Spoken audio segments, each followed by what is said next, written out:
오늘 우리에게 주신 하나님의 말씀은 창세기 36장 1절에서 8절의 말씀까지입니다.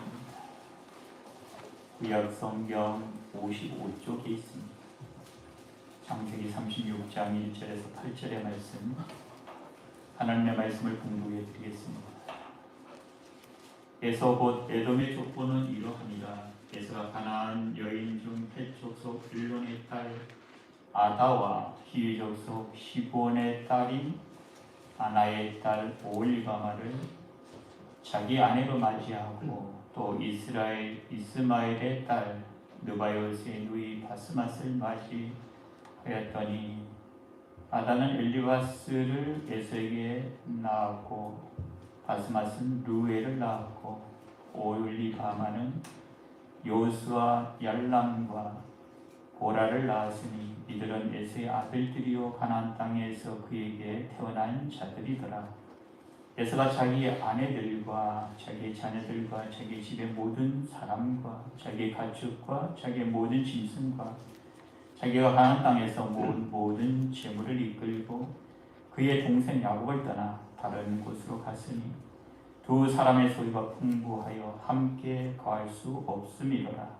그들이 거주하는 땅이 그들의 가축으로 말미암아 그들을 용납할 수 없었더라. 이에 에서 곧 에돔이 세일산에 거주하니라. 아멘. 갑자기 날씨가 추워서 어르신들 감기 조심하시고 건강 조심하시기 바랍니다. 이제는 일부 예배도 한 35명 정도 이렇게 모여서 예배를 드릴 정도로 오늘은 또 우리 분당교회 꽉 차서 너무 고맙고 감사합니다.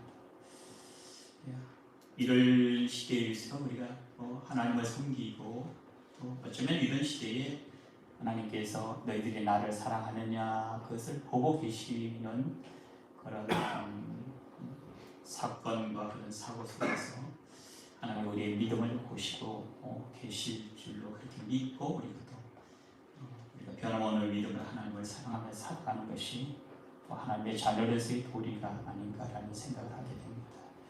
창세기의 어떤 인류의 기원과 그리고 각 족속의 뿌리를 알리는 족보, 우리나라도 족보를 굉장히 중하게 여기는데 이스라엘도 족보를 굉장히 중하게 여깁니다.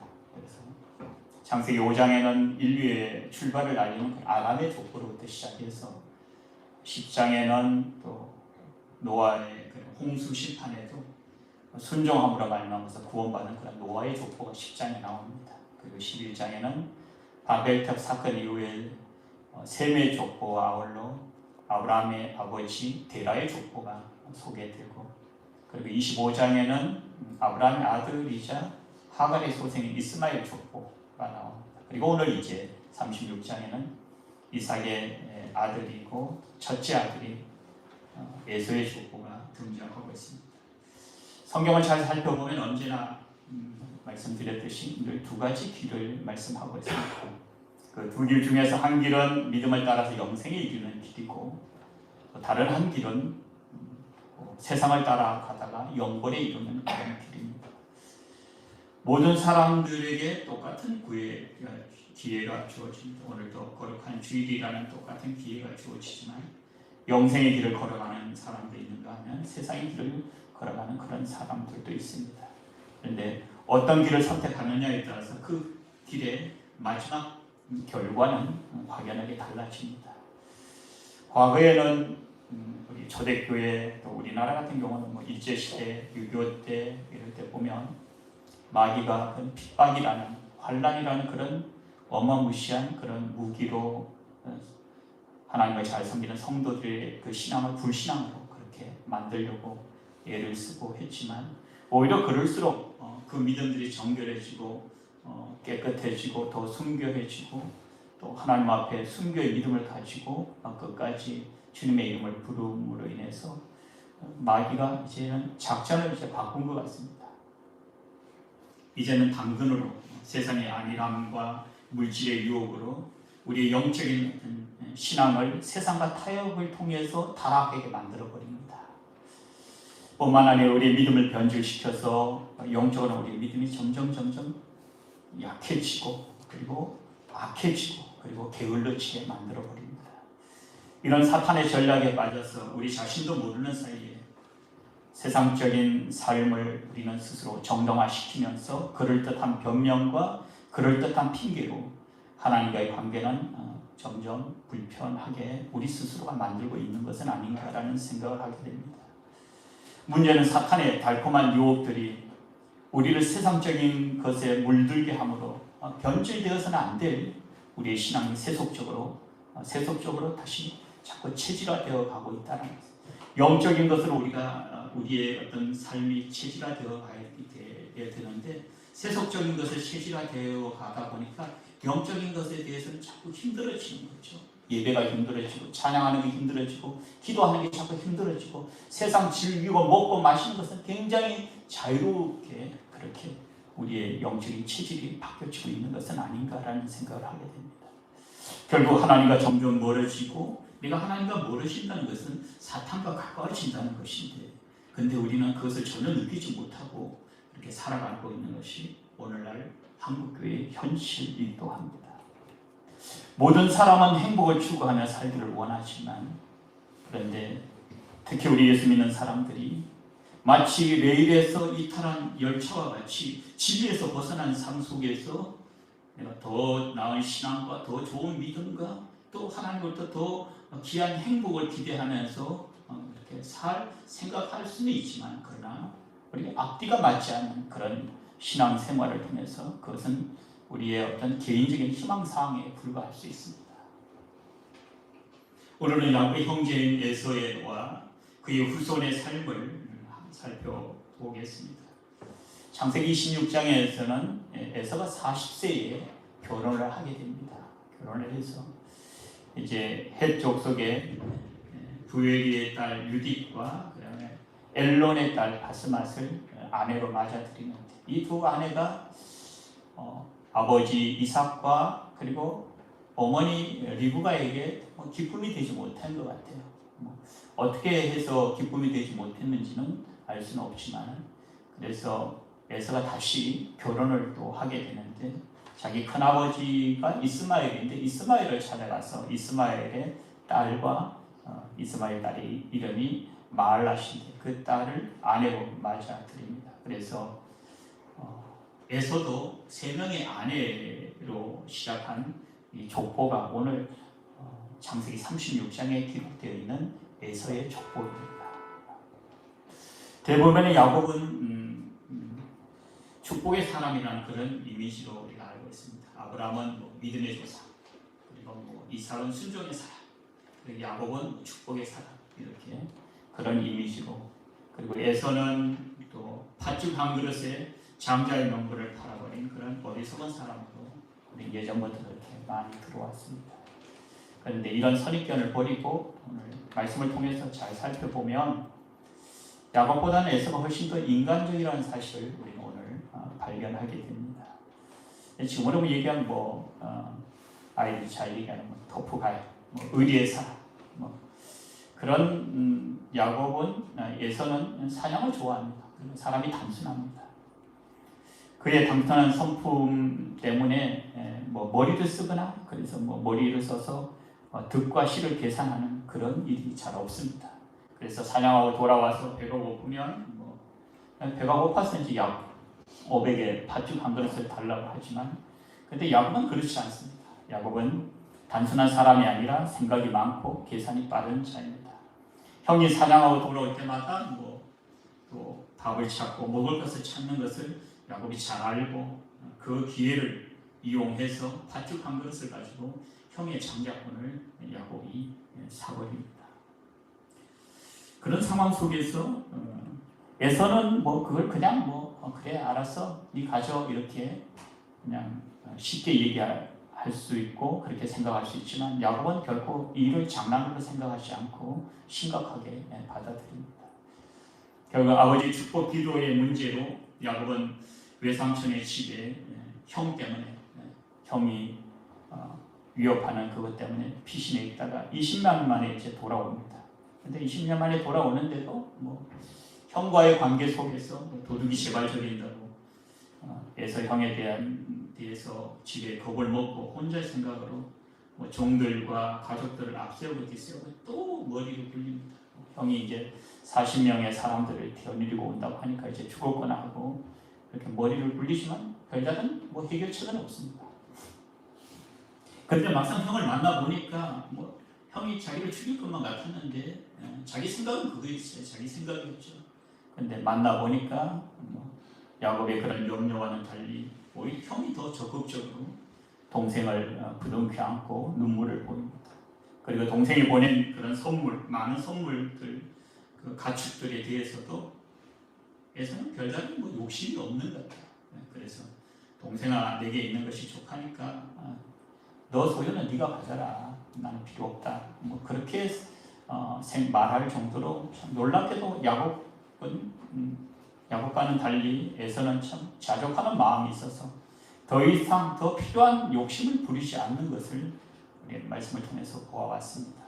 그런 성품의 소유자가 그런 에서가 오늘 야곱의 곁을 떠납니다. 그래서 오늘 6절의 말씀을 보겠습니다.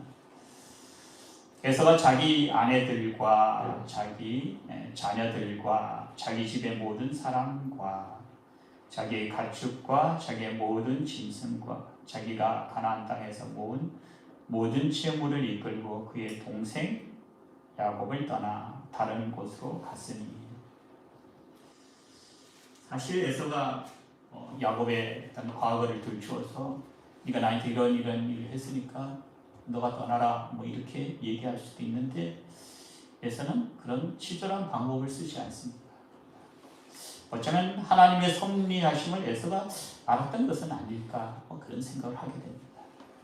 야곱을 향한 하나님의 섭리를 깨닫고 억지로나 그리고 자기 욕심을 치우지 아니하고 그것을 그냥 하나님의 섭리로 순순히 받아들인 것은 아닌가 하긴 장면을 하게 만드는 장면을 가르쳐 보시죠. 그렇죠? 그의 동생 야곱을 떠나 너가 있으면 내가 가마 이런 거죠.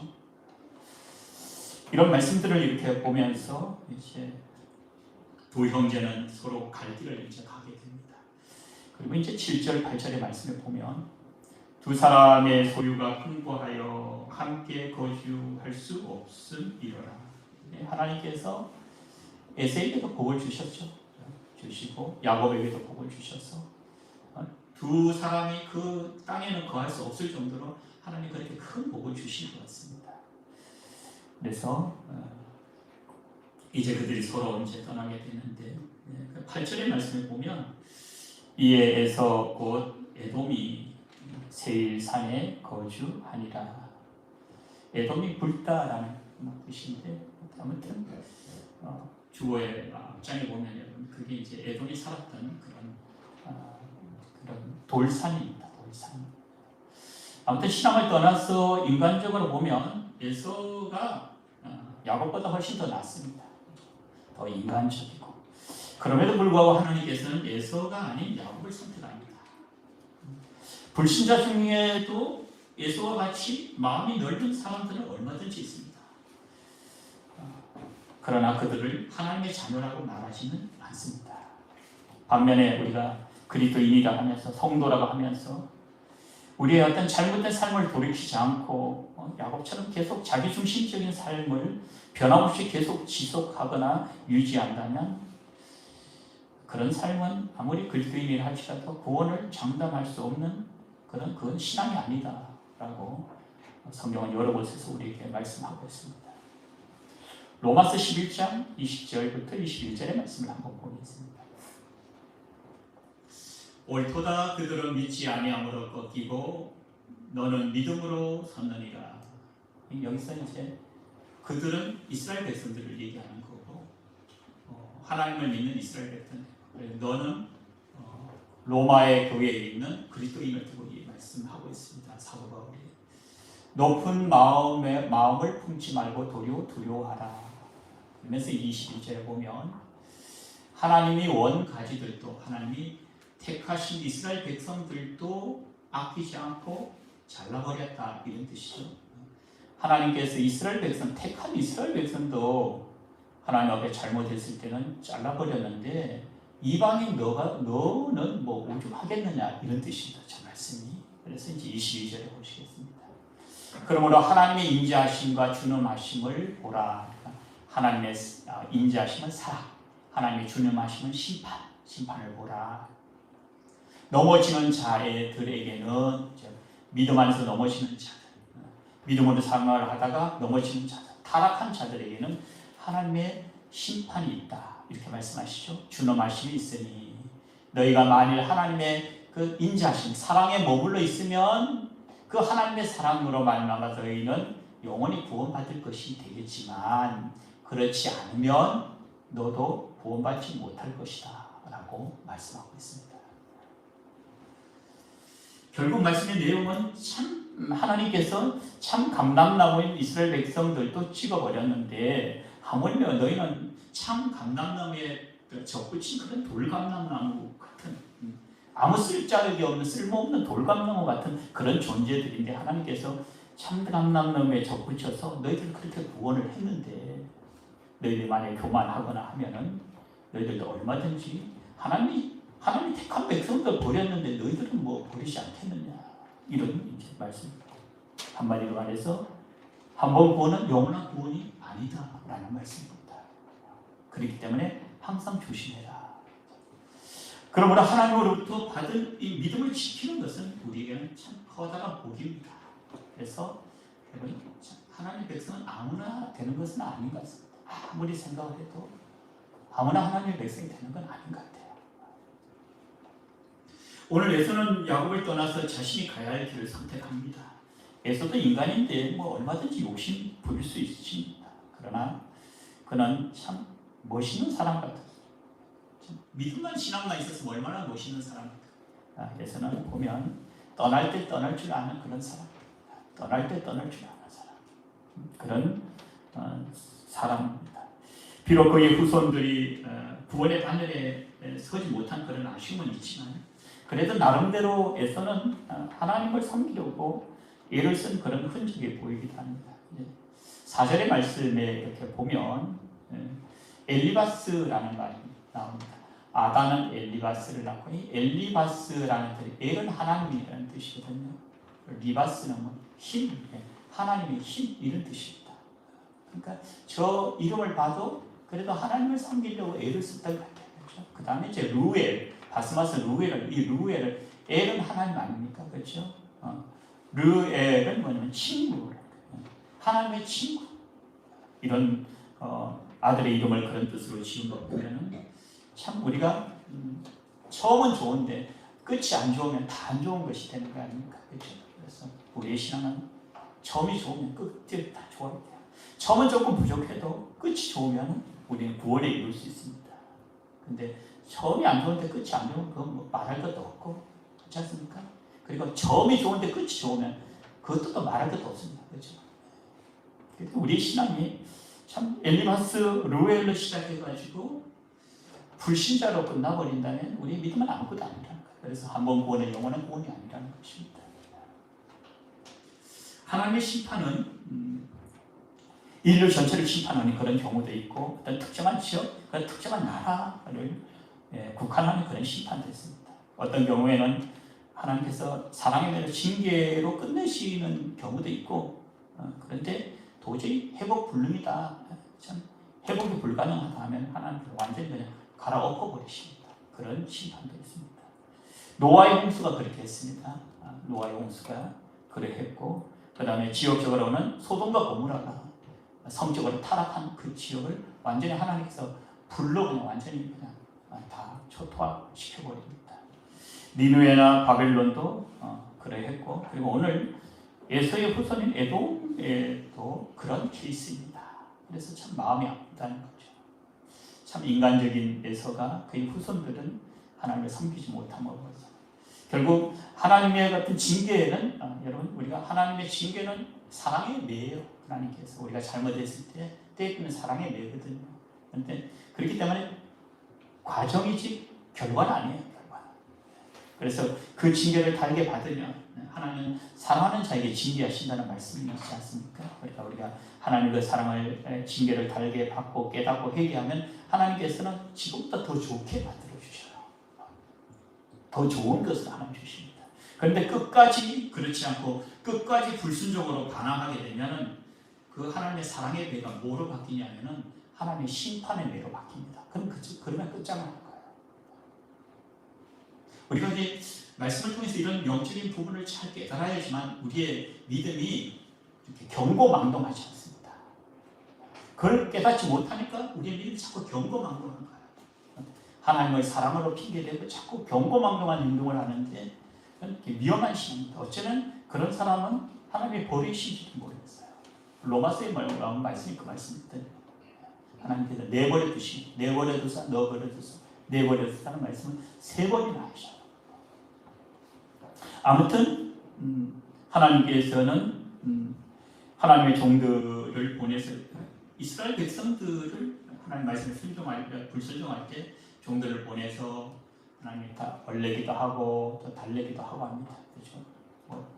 어떻게 보면은 엘리야를 통해서 하늘에서 불이 내려오기도 하고 그러지 않습니까?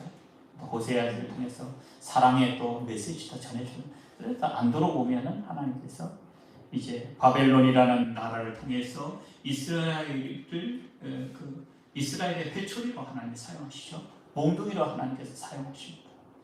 그렇게 하나님께서 야곱의 후손들을 모집에 때릴 때 그때 에서의 후손인 에돔이 야곱의 후손을 약탈할 목적으로 자기 동생의 나라 아닙니까? 그럼 그 동생의 나라를 잘 이렇게 도와주고 해야 되는데 오히려 그 바벨론과 이 에돔 그러니까 에서의 그 후손들이 이렇게 서로 머리를 맞대고 합동 작전을 해서 그 자기 동생의 나라를 멸망시키는 데 일조를 합니다.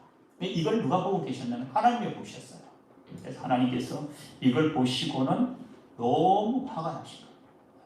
그 장면이 이제 오바다 1장에 나왔는데 1장은 한 장밖에 없으니까 한번 집에 가서 한번 읽어보시기 바랍니다. 결국은 하나님께서 이스라엘과 형제의 관계라면서 동생이 어려움을 당하면 도와줘야 함에도 오히려 침략국가 결탁해서 형제의 나라를 약탈하는 못된 짓을 했으니까 어떻게 에돔을 내가 심판하지 않겠느냐 하나님 그렇게 말씀하십니다. 그래서 오바다 1장 그 한 부분만 보도록 하겠습니다. 1장 15절, 16절 말씀을 보겠습니다. 여호와께서 만국을 벌할 날이 가까웠나니 그러니까 이제 그동안 기다렸다는 것이죠. 회개하고 돌아오기를 기다렸지만 기다릴 때에도 불구하고 이제 회개하지 않으니까 이제 심판의 날이 가까웠다는 거예요. 내가 행한 대로 이것은 뭐냐면 에돔이 이스라엘 백성들에게 행한 대로 형의 나라가 동생의 나라 아우의 나라에 행한 대로 너도 받을 것인지 내가 행한 것이 내 머리로 돌아갈 것이다. 이 말씀 잘 아시겠죠, 그죠? 콩을 심었으니까 콩이 나고 밭을 심었으니까 밭이 난다. 이런 진리처럼 우리가 생명을 심으면은 생명을 구하고 선을 심으면 선을 구하고 그렇게 열매를 맺겠죠. 영적인 것을 심으면 언젠가는 우리가 영생을 거두는 것이 아니겠습니까? 그래서 하나님께서 에서의 그런 후손인 에돔에게 하시는 말씀이 저 말씀을 보면 내가 뿌린 대로 내가 반드시 거두게 할 것이다. 그러면서 16절에 보세요. 16절 한번 다 같이 읽겠습니다. 너희가 내 성산에서 마신 것 같이 만국인이 항상 마시리니 곧 마시고 삼켜서 원래 없던 것 같이 되리라. 다 사라지게 만들겠다. 그런 말씀이죠. 완전히 없어버리겠다. 완전히 내가 쓸어버리겠다. 이렇게 말씀하십니다. 역사적으로 보면 예루살렘이 AD 70년에 멸망을 합니다. 그런데 이 AD 70년에 헤롯 왕이 누구냐면 저 바로 에돔의 후손입니다. 에서의 후손이에요. 에서의 후손인데 역사적으로는 아무튼 이스라엘에게 이제 소속이 되었다가 결국은 이제 로마가 쳐들어옴으로 말미암아서 이 헤롯 왕조가 완전히 무너짐으로 인해서 하나님 말씀처럼 에서의 후손이 역사 속에서 완전히 사라져버립니다. 하나님의 말씀하시면 그대로 이루어져요. 그 이루어지는 그 증거는 역사가 말해주고 있어요. 역사가. 그래서 우리가 하나님 말씀을 붙잡고 살아야 되는 이유가 바로 여기 있는 것입니다. 반면에 이스라엘을 빼앗기도 하고 하나님 앞에 얻어맞기도 하고 억울한 일을 당하지만 지금에 가서는 하나님께서 이스라엘을 세우셔서 물론 그들은 아직 예수를 믿지 않고 있습니다만 그래도 하나님 백성들이기 때문에 전 세계를 움직이는 민족으로 또 서 있습니다. 미국도 함부로 건들지 못하는 유일한 나라가 있는데 그 나라가 이스라엘입니다. 이스라엘. 이런 사실을 보면 같은 부모 아래에서 어떤 자는 구원의 길로 어떤 자는 멸망의 길로 걸어갑니다. 제가 원주에서 부교육자 생활을 하고 있을 때 분복무생활, 장기 복무를 하신 장로님이 계셨어요. 그분이 이제 병원에 입원하셔서 제가 신방을 감쌌는데 장로님이 하시는 말씀이 내가 장로가 되어서 주일도 안 지키고 여행이나 갔으니 하나님께 볼 받은 거라. 그 말씀을 보면 깜짝 놀랐어요. 참 장로가 다른 사람들이 가자고 해도 말려야 할 일을 권사, 집사를 앞세워서 여행을 갔으니 하면서 이제 눈물을 흘리신 겁니다. 제가 그 지역에 이제 담당 교육자이기 때문에 장로님 위로하는 차원에서 장로님 가시기 전에 저희한테 얘기를 하셨거든요. 늘 있는 것도 아니고 또 집안의 경사스러운 일로 온 가족이 신주들 함께 화목하게 하기 위해서 이렇게 간 일이 아닙니까? 그랬더니까 그 장로님 그래도 내가 장로인데 그러시는 거야. 주일 안 지켜서 구원받지 못할까 걱정되어서 하시는 말씀은 아닌 것 같았어요. 주일은 거룩한 하나님의 성전에서 하나님을 배우는 날인데 그날 여행했다는 것이 그 장로님의 마음에는 몹시 걸리셨던 일인 것 같습니다. 특별한 날도 아니고 한 번 정도인데 그렇게 생각할 수 있는데 그럼에도 불구하고 하나님께서 기뻐하실 길을 선택했어야 했는데 집안의 좋은 일로 가족 친지들과 함께 해외여행 다녀온 것에 대해 다녀오시고 나자 바로 병원에 입원하셨어요. 그래서 하나님 앞에 왠지 죄송스러운 마음이 드신 것 같아요. 주일 한 번 지키지 않는다고 구원 못 받고 주일 안 지킨다고 해서 병원에 입원하고 그런 것은 아니죠. 그런 것은 아니라 할지라도 저는 참 그 장로님의 말씀을 듣고 참 장로님의 마음이 참 귀하다. 그런 생각이 이렇게 마음이 울컥울컥해지더라고요. 근데 그 다음에 이제 다음 주에 이제 신방을 또 갔더니까 이제 죽도 먹지 못할 정도로 병이 악화되었어요. 결국은 60대 젊은 나이로 세상 떠나셨어요. 그 일로 온 교회가 충격을 받았어요. 그 교회는 이제 당의 장로님들이 돌아가시면 교회 앞에다가 관을 가지고 이제 소강 대상이죠. 여기다가 관을 넣고 발인 예배를 드리고 교회에서 출발을 합니다. 근데 그것으로 인해서 온 교회들이 충격받고 어떤 부호 목사님은 그냥 가다가 쓰러지기도 하고 그 정도로 충격이었어요. 굉장히. 사실 그 장로님은 그 전에 병 때문에 한번 호되게 하나님 앞에 혼났거든요. 그래서 정말 죽다가 살아났는데 그 후로 그분이 굉장히 겸손해졌어요. 그 전에는 좀 군인 출신이라서 좀 이렇게 좀 그렇지 않습니까? 이렇게. 그런데 그 후로 굉장히 그분이 겸손해지시고 신앙생활을 잘 하셨어요.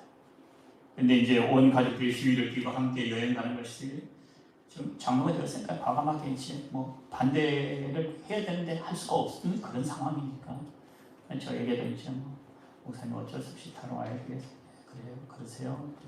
집안에 좋은 일인데 이렇게 하시면서. 근데 이제 갔다 오자 몸에 문제가 생기니까 혹시나 이런 생각을 하시나 장로님께서. 근데 그 장로님의 직감이 틀리지 않았어요. 그 장로님의 직감대로 안 좋은 일이 생기고 모든 사람은 인생의 집을 지어가는 그런 사람들입니다. 저를 비롯해서 우리 모든 믿음의 식구들도 마찬가지입니다. 마태복음 7장 26절, 27절의 말씀 한번 보겠습니다. 예수님이 하신 말씀이죠. 나의 이 말을 듣고 행하지 아니하는 자는 그 집을 모래 위에 지은 어리석은 사람 같으리니. 여기서 충격적인 말씀이 무엇입니까? 나의 이 말을 듣고, 그렇죠? 말을 듣고 그 다음에 말씀 행하지 아니하는 자. 이게 충격적인 말씀입니다. 행하지 아니하는 자도 집은 지어요, 그렇죠? 집을 짓죠, 그렇죠? 집어짓습니다. 모래 위에 집어짓죠. 행하지 않는 자도 집어짓습니다. 말씀을 듣고 행하는 자도 집어짓고 말씀을 듣고 행하지 않는 자도 다 집어짓습니다. 그래서 똑같이 신앙생활 하는 것처럼 보입니다. 똑같이 교회 다니는 것처럼 보여요. 똑같이 예배 드리는 것처럼 보이고 똑같이 말씀을 듣는 것처럼 보입니다. 그래서 평소에는 교회 다니는 것을 잘 알 수가 없어요. 근데 27절 말씀을 보시죠. 자, 한번 다 같이 읽습니다. 비가 내리고 장수가 나고 바람이 불어 그 집에 부딪히며 무너져 그 무너짐이 심합니다. 아멘. 앞의 말씀과 뒤의 말씀을 연결하면 어떻게 됩니까? 하나님의 말씀을 삶으로 연결하지 못하면, 그렇죠?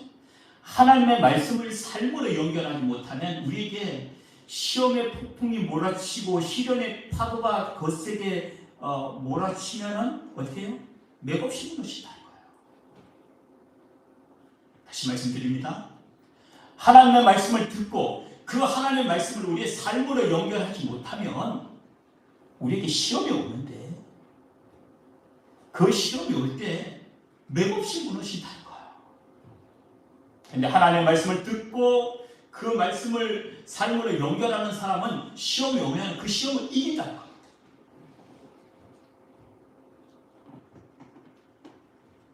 주여 주여 하는 것도 집이 짓는 것이 될 수 있죠. 그렇죠? 주여 주여. 그리고 오늘 제가 여기 주의 이름으로 선지자 노릇하고 이것도 집을 짓는 것입니다. 그리고 귀신을 쫓아내고 주의 이름으로 많은 권능을 행하여도 근데 그것이 본질이 아닌 단순히 집을 짓는 것에 불과하다는 거예요. 이런 행위와 이런 능력, 내가 병을 고치고 귀신을 쫓아내는 이런 행위와 이런 능력이 우리의 구원의 조건이 되지 않는다는 것입니다. 내가 귀신을 쫓아내고 능력을 행한다고 해서 내가 구원을 받는다는 것이 아니라는 것입니다. 그것 때문에 구원을 받는 것이 아니라는 것입니다. 하나님의 말씀을 듣고 삶으로 이어지는 그런 자가 구원을 받는다는 거예요.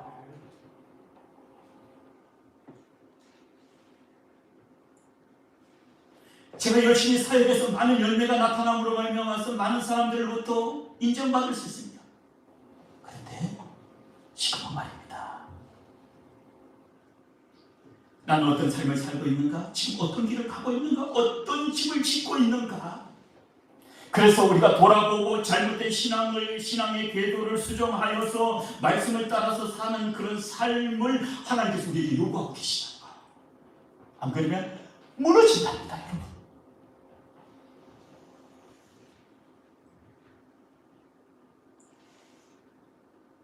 어떤 선택을 하며 어떤 삶을 사느냐에 따라서 하나님 앞에서 영생을 얻기도 하고 또 그와 반대로 영벌을 받기도 한답니다. 제가 질문을 드릴 테니까 속으로만 이렇게 대답하세요. 속으로만. 하나님을 믿으십니까? 하나님을 믿으십니까? 마귀의 존재를 믿으십니까? 귀신의 존재를 믿으세요?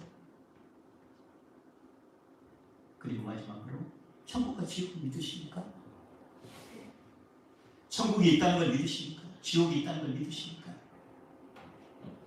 그렇다면, 만약에 믿는다면 지금 걷고 있는 삶의 길이, 나의 인생의 삶의 길이 과연 천국으로 가는 영생의 길이 맞는지 지금 우리 스스로 냉정하게 한번 신중하게 질문해 볼 필요가 있지 않겠습니까? 한번 질문해 봐야 되지 않겠습니까? 그렇죠? 내가 구원을 받을 수 있는지 없는지. 그렇지 않습니까? 좋은 게 아니지 않습니까? 그렇죠? 좋은 게 아니까.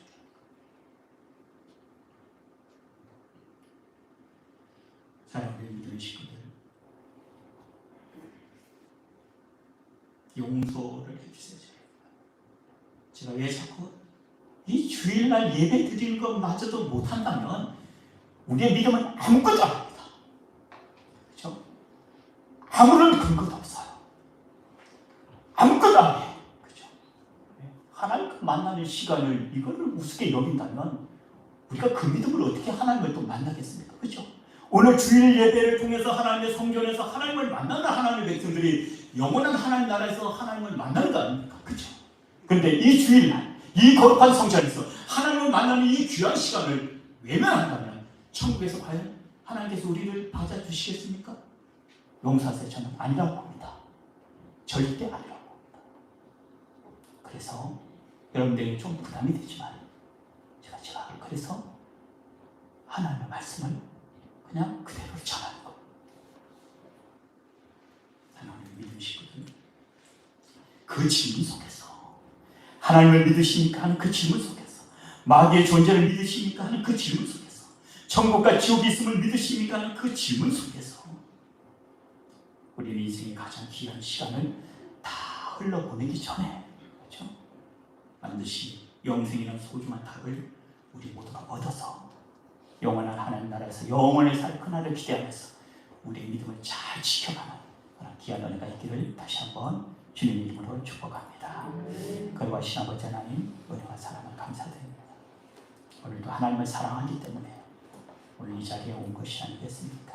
그래서 감사하고 그래서 고맙고 그래서 하나님께 영광을 드립니다. 하나님 우리 사랑하는 시롭게 하나님의 귀한 백성들 머리 벌리는 하나님의 백성들이 아니라 순수하게 하나님께서 주신 그 믿음에 감사하고 하나님께서 그 주신 은혜에 감사하면서 인간적인 계산으로 천국 가는 것이 아니라 어린아이같이 하나님을 믿는 그 믿음의 겸손함 속에서 천국 가시라고 하셨사오니 우리 모두가 그런 믿음 가지고 하나님의 거룩한 천국에 들어갈 수 있는 그런 복이 있게 하여 주옵소서. 감사드리며 예수님의 이름으로 기도하옵나이다. 아멘.